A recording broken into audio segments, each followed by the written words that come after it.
오늘 발제자는 남주현 기자네요? 네. 근데 이게 사실 발제하기에는 발제할 것도 없고요. 너무 많이들 들으셨을 거예요. 이게 초반에는 한 나흘에 걸쳐서 이제 차츰 주말 토요일에 이게 처음 보도가 됐고 이후에 이제 일요일에 또 여러 방송사에서 또 다루고 월요일에 조간에서 다루고 그러면서 이제 한 나흘에 걸쳐서 고혈압 환자분들이 아시게 되면서 좀 혼란이 있었는데 지금은 대부분 잘 알고 계실 것 같고 다시 처방 받고 약 바꾸신 분들이 많을 것 같습니다. 근데 아직까지 풀리지 않은 게 이 발사르탄, 중국산 발사르탄에 포함된 NDMA라는 그 발암물질이요. EA군 발암물질인데요. 이게 과연 어느 정도 들어있는지 그리고 얼마나 우리 몸에 해로운지 그게 아직 풀리지 않은 상태입니다. 일단은 피해야 할 물질이긴. 그럼요. 바람 유발 가능 물질이니까 당연히 피해야 되는데 근데 이게 과연 얼마나 들어있는지조차는 확인이 안 됐어요. 근데 이제 최근에 사실은 어느 의사 선생님 집단에서는 이게 사실 한국에는 이 NDMA가 들어있는 원료가 들어오지 않았는데 괜히 우리 식약처가 너무 막 설레발을 쳤다 막 그런 소문이 좀 돌았었대요. 근데 제가 식약처 다시 확인했는데 그건 아니고요. 확실히 들어온 건 맞고요. 그래서 그거를 이제 어떻게 검사할 것이냐. 그리고 이제 우리나라 원료 수입상들도 그걸 통보받았는데 제대로 보고를 하지 않은 거 아니냐. 뭐 그런 것들을 지금 식약처에서 조사를 하고 있는 단계입니다. 제가 사실 두 분께도 간단히 여쭤봤었는데 특히 신 교수님한테는 막 그날 처음 발표 나온 날 되게 귀찮게 했거든요. 발사르탄이 뭐예요? 하면서 어떤 성분이냐에서부터 시작해서 되게 많이 귀찮게 했는데 일단 혈관을 수축하는 호르몬을 억제해서 혈압을 낮추는 성분이고 그런 혈압약이고요. 대부분의 대학병원에서는 사실 이 문제가 된 약을 쓰지 않았더라고요. 이건 사실 다른 약품이 있는 거예요? 발사르탄 말고 다른 약품? 아니. 그러니까 발사르탄도 종류가 여러 가지잖아요. 근데 이제 이 중국 제지영화학이라는 업체에서 만든 게 문제가 된 거고요. 근데 그 대부분 뭐 명지병원도 그렇고 다른 대학병원도 대부분은 희한하게 오리지널을 많이 써서 그런 건가요? 대부분은 다 문제 없는 약들을 쓰고 있더라고요. 근데 이거는 차마 보도를 못 하겠는 게 대학병원으로 또 고혈압 환자분들 몰리실 것 같아서. 그렇죠. 의료전자 체계에 문제가 갈 수 있죠. 네, 그래서 보도는 못했어요. 근데 여기서 그냥 살짝쿵 이야기합니다. 그래서 이번 사태 보면서 여러 가지 또 두 선생님은 또 임상 현장에 계신 분들이니까 많은 생각 드셨을 것 같아서 얘기 좀 듣고 싶습니다. 사실 저번에 방송할 때도 말씀드렸잖아요. 저는 오리지널 약을 웬만하면 처방합니다라고 말을 했고 비싸도 오리지널 약을 처방합니다라고 했을 때 그 오리지널이라는 말은 외국에서 개발된 약이에요. 그러면 그 회사가 만든 그 제품 수입한 걸 쓴다는 말입니다. 그러니까 이번으로 치면 디오반. 네. 왜냐하면 거기서 만들어낸 게 진짜거든요. 진짜. 그러면 나머지 약은 가짜냐? 가짜는 아닌데요. 그 실험을 해가지고 그 약과 동등한 효과를 납니다라는 허가상을 가지고 약을 복제한 복제약들이거든요. 근데 구조상 아까 얘기한 우리 200개가 넘는 회사가 이 약을 만들었을 거예요. 이 발사르탄이 들어간 약을 만들었고 104개인가가 115개가 최종 확인이 됐죠. 예. 그러니까 100개가 넘는 회사에서 그 재료를 가지고 약을 만들었단 말이에요. 저는 제약회사가 100개, 200개, 300개 이렇게 많은지도 몰라요. 모르는 회사가 너무 많아요. 이게 정말 이상한 게요. 제가 그래서 이번에 외신들을 조금 뒤졌더니 홍콩, 타이완 이런 나라 보면요. 이 리콜한 제품이 대여섯 종류밖에 안 돼요. 우리나라처럼 이렇게 100개가 넘는 나라가 없어요. 이 말은 구조적으로 딱 요 실험만 통과하면 약을 만들게끔 허가상이 되니까 누구나 제약회사를 만들어서 합니다. 근데 이 작은 회사들은 살아남으려면 어떻게 해야 되냐면 병원이 엔드유저잖아요. 병원한테 가서 우리 약 똑같은 제품인데 효과는 똑같고요. 쌉니다라고 영업할 수밖에 없어요. 어허. 그리고 나라에서 싼 약을 쓰면 인센티브를 주게 되게 돼 있어요. 아하. 나라에서 만든 이 제도가 좀 문제라고 생각하는 거예요. 그리고 의사들도 오리지널을 약을 처방하면 삭감을 해요. 돈을 안 줘요. 복제약을 써야 쓰라는 거예요. 복제약 너 돈 안 줘. 너 돈 못 벌고 삭감시키니까 잠깐만요. 기본적으로 약효만 똑같다면 굳이 비싼 약을 쓸 필요가 없다는 아이디어 자체는 맞는 거 아닌가요? 약효가 똑같다는 거의 데피니션이 어떻게 되냐가 중요하죠. 그래서 생동성 실험을 하는데 그 효과에서 80%에서 125% 범위가 되게 넓죠. 그래서 그 효과를 증명만 하면은 다 허가를 해주기 때문에 실제로는 그 차이가 80%인 거랑 125%는 45%의 차이가 있을 수 있는 거죠. 레인지가 넓긴 하네요. 예. 그러면서 이런 생동성 시험을 통한 이런 제네릭 약을 허가해주는 시스템에도 문제가 있다라는 게 하나의 꼭지고, 두 번째로는 우리나라처럼 그럼 왜 그런 제네릭을 만드는 회사들이 이렇게 많느냐. 그러니까. 다른 나라는 제네릭을 만드는 회사들은 그 약값을, 제네릭 약값을 매우 저가로 받을 수밖에 없기 때문에 아무리 상품 판매를 해도 수익이 안 나는 거죠. 근데 우리나라는 뭔가 오리지널 약과의 그 제네릭과의 차이가 별로 없기 때문에 그래도 이 정도 제네릭을 높게 고평가해서 약값을 결정해주는 시스템 때문에 더더욱이 제네릭을 만들어갖고 카피약을 만들고 계속 판매를 하게 되고, 그래서 R&D를 하지 않는 판매만 하는 제약회사들이 더 많아진다는 거죠. 그리고 이번에 저도 취재하면서 알게 됐는데, 그 보통 OEM이라고 하죠. 일반적인 제품에서는 어느 제약사에서 그게 너무 많은 거예요. 그래서 이번에 보면은 되게 이름만 들으면 다 알만한 제약사들 전화해봤더니 다 그런 방식으로 제조해서 이름표만 자기네 거 붙여서 판매했다고 하더라고요. 그러니까 그런 식으로 판매하는 약의 그 뭐라 그러죠? 라인을 쫙 늘리고 그러면 또 병원에서 좋아한다 그러더라고요. 한 제약사에서 여러 가지 제품을 다 갖다 공급하면 그걸 의사 선생님들이 좋아한대요. 선생님 죄송해요. 로컬에서 보통은 좋아한다고 하더라고요. 그래서 그런 식으로 서로 약을 바꾸고 이제 이 라인을 쫙 구비를 하고 아까 말씀하신 그런 식으로 진행이 되는 거죠. 근데 궁금한 거는 이거 처음에 어떻게 밝혀진 거예요? 그게 제일 궁금해요. 이걸 누가 밝혀내서 했느냐가. 그게 여태까지는 그냥 유럽 의약청에서 자료를 리콜 발표를 했고 식약처가 그걸 받았다 그렇게까지만 보도가 됐었는데 네. 어제 확인을 해봤더니 제지앙화하이라는 중국 업체가 유럽의 어떤 제약사에 알려줬대요. 그러니까 제지앙화하이의 자기네 원료를 수출한 거죠. 그 어떤 유럽의 제약사라고 들었는데 제약사로에 우리 이런 거 NDMA가 나왔다라는 걸 알려줬고 그거를 유럽 의약청에 그 제약사가 신고를 했다는 거예요. 그래서 이제 리콜 조치가 이루어지고. 그러면 결국은 그 중국 그 원료 물질 만들었던 그 제약사가 착한 일 하나 한 거네요.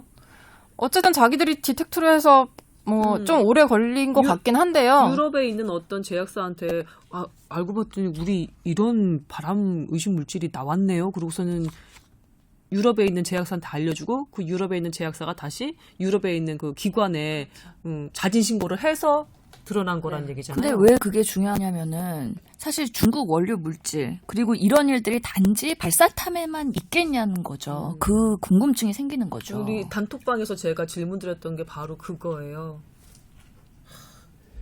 그럼 우리 식약처는 뭐 한 거죠? 재빠르게 발표해 준 건가요? 그렇죠. 그거라도 후풍을 막기 위해서. 근데 그걸로 인해서 엄청난 데미지를 받았죠. 그 주말에는 의원들 열지도 않는데 막 계속 문의 전화가 솟구쳤고, 그 다음에 사실 없었던 원료의 제약회사들도 처음에 포함됨으로 인해 가지고 그 기업의 사실 이미지가 많이 하락했기 때문에 이런 것들에 대한 피해 보상은 어떻게 할 것이며, 우리 의사들도 얼마나 힘들긴 했는데요. 그래서 왜 잘못은 누가 하고 왜 그 뒷막음은 우리가 해야 되는지. 물론 의료이니까 그런 것들에 대해서 환자 건강을 위해서 해줘야 된다는 사명감은 있지만 이거는 정말 불합리한 거라고 생각이 들기도 하고요. 사실은 참 이게 대체주자라는 시스템이 있잖아요, 우리나라에. 그래서 명지병원 같은 경우에도 100% 우리는 이런 약이 포함되어 있지 않습니다라고 환자한테 얘기하지만 약국에서 같은 성분의 다른 제품으로 변경을 할 수가 있거든요, 약사들이. 그런 것까지는 트래킹이 안 된다는 거예요. 그래서 명시병원에서 내가 코드로 처방을 한 약에는 안전하지만 약국에서 그걸 변경했다면 그 환자한테 실제로 먹는 약은 어떤 브랜드가 갔는지 모르기 때문에 병원에서 처방을 안 했다고 해서 100% 무결점이겠느냐. 이런 건 또 다른 문제인 거죠. 결국은 환자 본인이 내 약 보고 이거 명단 그 약품 명단에 있나 없나 확인을 하는 것까지가 그러면 예. 되게 중요하겠네요. 그래서 의사협회에서 권고안 중에서 환자가 본인이 먹는 약을 들고서는 의원이나 병원에 가서 확인해 받아라가 핵심입니다. 저는 사실 고혈압약 처방을 많이 안 하기 때문에 한 명이 와서 이 약이 그거냐고 물어보길래 검색하니까 바로 뜨더라고요. 제약사가 식약처에 들어가니까 이거 아니에요. 걱정 안 하셔도 됩니다라고 해서 돌려보냈어요. 근데 고혈압 처방을 많이 하신 병원은 진짜 폭탄 맞았을 거예요. 네, 그렇습니다. 진짜 난리도 아니었죠. 폭탄이 맞았을 거예요 아마. 그리고 심지어 그 약이 포함된 의원이다 그러면 의사한테 왜 이런 약을 나한테 처방해가지고 발암 물질을 이렇게 컴플레인까지 받아야 되는 상황이었던 거죠. 그러면서 불합리하다는 거죠. 아닌데 의사가 알고 있었던 것도 아닌데 그렇죠. 사실은. 억울한 거죠. 이런 것들 누가 어떻게 해결해 줄 것이냐. 사실 환자 입장에서는 매일같이 먹는 약이잖아요. 그렇죠. 매일 복용해야 되는 약이니까. 근데 발암 물질이 들어있어? 심리적인 충격이 클 수밖에 없으니까 누구한테라도 정말 화풀이라도 그렇죠. 하고 싶었을 마음일 것 같기는 해요. 만약 그런 환자가 나한테 와가지고 막 그렇게 한다 그러면은 저도 같이 욕할 것 같아요. 그러니까 그런 싸구려 원료를 해가지고 누가 그거를 식약처에서 막 그러면서 나도 공감한다고 해서 같이 욕했을 것 같아요. 현명하십니다. 네. 화살을 저쪽으로 돌리는 걸로. 근데 아까 얘기한 대로 이거는 구조상 문제인 거예요. 이 제약사들이 아까 저가로 만들어야 되잖아요. 수익을 내려면. 그러니까 싼 재료를 공급받는 중국 재료를 쓴다는 거죠.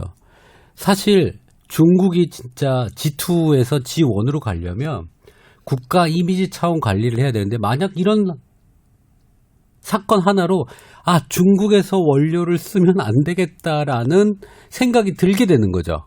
국민들이. 그리고 좀 우리 비타민 원료가 세계적으로 몇 군데 안 나온다며요. 중국에서도 나오는데 그럼 중국 거 말고 다른 나라에서 나오는 걸 사게 되겠죠. 사실은 의학이나 사람 생명과 관련된 것들은 그 이미지가 상당히 중요한데 이제 중국은 좀 타격을 받은 거고요.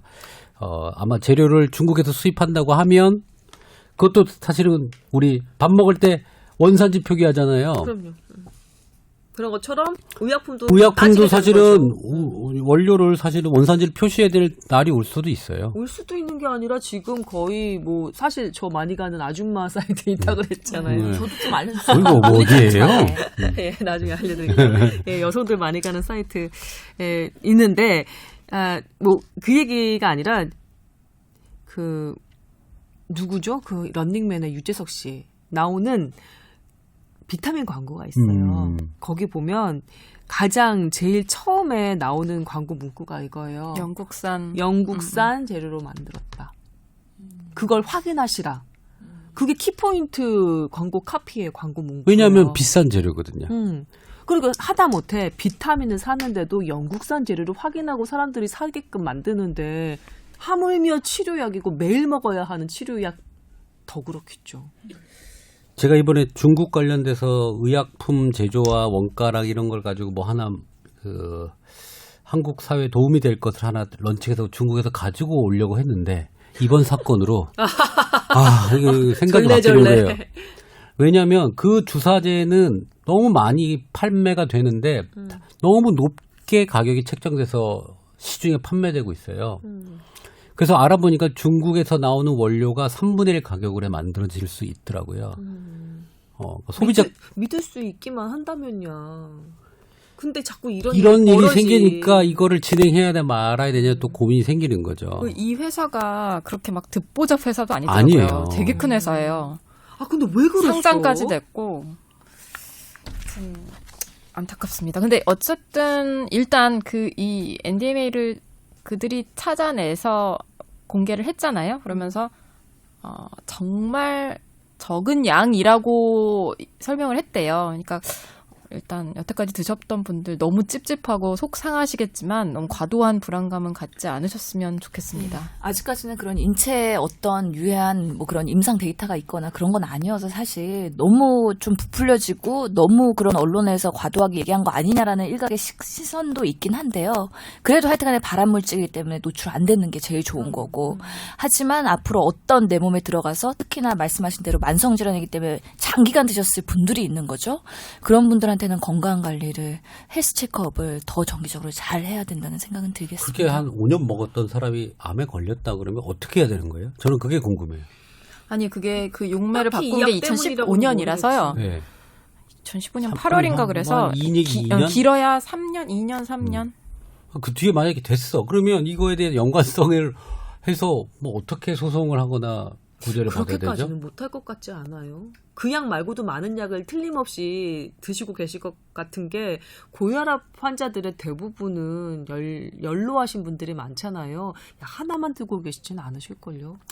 그래서 다른 우선 지병들도 많으실 거고. 제가 이 일을 사태를 벌어지고 한 거는 그 리스트를 쭉 보고요. 여기에 들어간 원료를 쓴 회사를 제가 마음속에 지웠어요. 혹시 우리 병원에도 제약에서 쓰고 있는 데가 있다 그러면 이제 체크를 하려고 했더니 저도 안 쓰고 있더라고요. 다행히. 저는 좀 대형, 오리지널 해외 회사 거를 그대로 쓰거든요. 비싸도. 예. 단톡방에 신 교수님이 그런 얘기를 하셨어요. 제가 이제는 뭐 중소 원료 제조 업체나 중소 제약 업체에 잘 손이 안 갈 것 같다. 약간 찝찝할 것 같다 얘기를 남겼더니 신 교수님이 이런 데서도 양극화 문제 걱정하게 되네요라고 답을 내셨더라고요. 그 생각 들어요. 지금 아까 아니 어떻게 115개 이렇게나 많은 줄 몰랐다 제약사가 임 원장님 말씀하셨잖아요. 그런 것처럼 뭔가 좀 관리가 될 수 있을 법한 신뢰가 갈 수 있을 법한 그런 수준으로 좀 줄이는 것이 방법이 될까라는 생각마저 하게 되는 지금 현실인 거죠. M&A 얘기가 나오죠. 그래서 M&A 해야 되는 거 아니냐. 근데 그렇다고 또 영업하고 있는 거를 또 하지 말라 이럴 수도 없는 얘기고. 구조가 잘못되어 있다니까요. 이게 제네릭 생산의 천국으로 만들고 있는 정부. 약가가 낮아져서 의료보험공단의 지출 비용을 줄이고 싶어하는 정부가 자꾸 약가를 낮추려고 할 겁니다. 예. 그리고 비싼 오리지널 제품을 쓰지 못하도록. 그래서 저는 이번 사태를 보면서 정말 정부의 그 저가약 사용하는 경우에 인센티브 주는 제도, 저희 병원도 그런 것들을 모니터링 계속 하고 있거든요. 이번에 얼마 세이브해서 얼마 인센티브 받을 것이다. 그런 것들을 경영진들은 다 계산하고 계세요. 그래서 약을 계속 그런 식으로 바꿀 수밖에 없는 정부의 방향성, 이거에 대해서는 정말 재고해봐야 되고 이런 건 없어져야 된다고 생각이 들어요. 제네릭 약 그러니까 복제약 아예 허가해줄 때 아까 얘기하셨잖아요. 85에서 110 사이라고 너무 레인지가 넓다고 허가해주는 그 레인지가 그 약효를 이렇게 내는 게 그거를 되게 쭉 펴버리면 안 돼요? 거의 100%에 근사하게 90에서 110 사이만 제네릭으로 인정. 그거 안 하면 안 해줘. 그런 것도 한 방향이 될 수 있을 것 같은데 생동성 시험에 대한 그런 평가 기준 이런 것들도 더 스트릭트하게 그러니까 더 세게 아주 그냥. 해서 아무나 못 들어오게 그러니까. 하는 그런 방안으로 만들어야 될 것 같은데요. 왜 그렇게 넓게 해줬어요? 근데 그거는 사실 이 원료 물질이랑은 직접적인 그거는 아니긴 하죠. 그렇다고 원료 물질이 발암 물질이 섞이지 않은 것들을 걸러낼 수 있느냐 그건 또 다른 얘기이기 때문에 그건 생동성 실험 제네릭에 대한 문제 그것도 한 꼭지로 가야 되고 정말 우리가 원료 물질에 대한 철저한 검증 이걸 어떻게 시스템을 만들 것이냐 이것도 같이 고민을 해봐야 될 것 같고요. 그러면 우리나라 식약청은 뭐 해요? 그런 원료들을 허가를 해주는 게 사실은 식약처에서 하는 일이잖아요. 건강기능식품, 의료 관련된 원자재 뭐 이런 것들을 다 허가를 해주는 건데 그때 이제 괜찮네 하고 들여왔잖아요. 그러면 끝난 건가라는 거죠. 추적해야 되는 거죠. 추적을 하는 건지 모르죠. 모르겠어요. 그 나머지 것들은 어떨까요? 나 이거 일단 하나 터졌어. 이번에 고혈압약 하나 터졌어. 나머지는 어떨까라는 생각 당연히 하게 되죠. 그리고 이런 거 발표할 때는 사실 의료계랑 조금 협의를 하고 어떤 파장을 예측하고 어느 선에서 발표를 할 것인가 이런 거 논의된 다음에 진행을 했으면 좋았을 텐데. 복지부랑도 논의를 안 하셨답니다. 그러니까요. 그러고서는 진짜? 터뜨리고 나서 그 뒷감당은 복지부랑도 연기 안 했대요? 저는 심지어 식약처의 중요한 약사 심의위원이거든요. 그런데 한 번도 콜 받아본 적 없어요. 왜 그럴까? 왜 그렇게 할까? 전화 하나 걸고 회의 하나 마련하는 게 그렇게 오래 걸릴까? 그러니까 그런 정치적인 결정을 한 것 같아요. 식약처에서 선제적으로 대응을 하라라고 위에서 오도가 떨어졌겠죠. 안 그러면 식약처는 항상 몰매 맞을 테니까. 그렇죠. 그래서 토요일 날 쉴 때 한 건가 보죠. 그 유럽에서는 발표는 언제 난 거예요? 7월 5일이요. 근데 발표는 식약처는 7월 7일이니까 뭐 시차 그런 거 감안했을 때 한 하루 정도 막 부랴부랴 해서 한 건데 네. 아니 뭐 빠른 대응이 나쁘진 않았던 것 같은데요. 그 104개 업체, 그러니까 원료를 수입하거나 뭐 사용하겠다고 등록은 했는데 실제로는 안 쓴 업체들은 좀 억울할 것 같아요. 그거라도 좀 하더라고요. 그거라도 클리어해서 했으면 조금 홈선을 줄일 수 있지 않았을까 그 그러니까요. 생각은 많이 듭니다. 원료 선중에 하나 있었을 뿐 쓰지는 않았는데 그렇죠. 예, 예. 그런 업체들도 있었고 예, 테니까. 그래서 얼마 전에 광동 상무님이랑 만났는데 엄청 억울하다고 하더라고요. 그렇지. 그럴 법하죠. 예. 아이고 남 기자님 오늘의 발제자로서 이렇게 난상으로 저희가 토론을 해봤는데 하나 뭉쳐서 마무리 멘트 해주시고요. 저희 지금 1시간 넘게 지금 그러니까요. 진행을 하고 있거든요. 슬슬 이제 저는 문을 아까 닫을 때가 됐어요. 마지막 멘트로 생각했던 게 이제 너무 불안해하지는 마시라는 말씀 드리고 싶었거든요. 기자로서. 네, 아니 정말 저도 사실 이번에 보도하고 나서 제일 뭐 개인적으로 이런저런 분들이 내 약은 괜찮니? 우리 엄마 드신 약은 괜찮니? 이렇게 문의를 많이 받았어요. 그래서 몇 개 봐드리기도 하고 이름 맞춰보고 뭐 그랬는데 그러니까 얼마나 고혈압 환자가 많은지 그리고 정말 이게 우리 주변에 어르신들 많이 드시는 약이라는 것도 다시 한번 700만 명? 600만 명 600만 예, 명? 느꼈는데요. 그러니까 이미 드신 약은 사실 어쩔 수가 없잖아요. 그러니까 너무 이것 때문에 스트레스 많이 안 받으셨으면 좋겠다. 맞아요. 그리고 이제 시험법 확인해서 얼마나 유해한지 그런 것들에 대해서 참 식약처가 잘 하겠죠? 식약처에 대한 신뢰가 상당히 좀 낮긴 하지만 어쨌든 적극적으로 대응한다고 하니 너무 불안해하지 마시고 불안, 스트레스 이런 것도 발암 물질 아닐까요? 발암 요소 아닐까요? 식약처가 잘 할 수 있도록 화이팅 한번 날리면서 네. 오늘은 네. 그렇습니다. 예, 내 몸 내가 챙깁시다. 예. 자, 오늘 여기서 마무리해야 될 것 같습니다. 오늘 얘기가 뭐랄까 좀 방사상으로 퍼지긴 했지만 그래도 꽤 깊게 가는 것 같아서 저는 나름대로 배우는 게 많았던 시간인 것 같아요. 여러분은 어떠셨는지 궁금합니다. 저희 다음 주에도 여전히 덥겠지만 그 더운 와중에도 모여서 여러분과 함께하도록 하겠습니다. 뽀얀거탑이었습니다. 감사합니다. 감사합니다. 감사합니다.